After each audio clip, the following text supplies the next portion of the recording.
Isa sa inaabangan din ng ilan nating mga kababayan tuwing November 1 ay ang tradisyonal na panag-aapoy sa Sagada Mountain Province.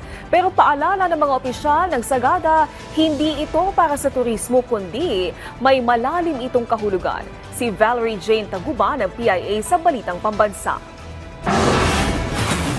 Tuwing unang araw ng Nobyembre, nagliliwanag ang sementeryong ito sa Sagada kasabay ng pagsisindi ng mga residente ng saleng o fatwood bilang paggunita sa kanilang mga yumaong mahal sa buhay. Ang obserbasyong ito na tinatawag na panag-aapoy o pagsisindi ng apoy ay naiiba dahil sa halip na kandila ang sisindihan, gumagamit sila ng saleng upang magsiga malapit sa mga puntod. Ito ay bilang pag-alala at pagpaparangal sa kanilang mga yumao. To have warmth, give warmth to our dead loved ones. Maki-anido na to parang magbo-bonfire tayo para sila. They want to be close to their dead ones by building a fire and have a bonfire with them. Because we believe that they are still in there.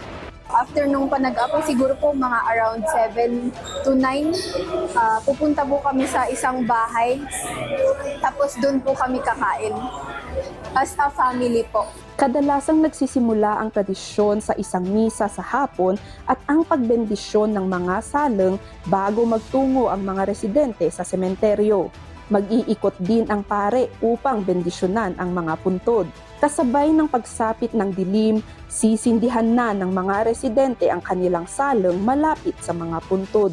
We have to make sure that it's safe. When we do it, it should be safe and it should be done na walang gulo, na walang apo, na mag-wildfire siya o it's parang regulated na. Ang tradisyon na ito ay sumisimbolo ng malalim na ugnayan ng komunidad sa kanilang mga ninuno at ang pagrespeto nila sa mga pumanaw na.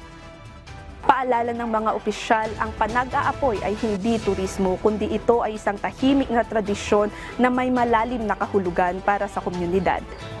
Mula dito sa PIA Cordillera, Valerie J. Taguba para sa Balitang Pambansa.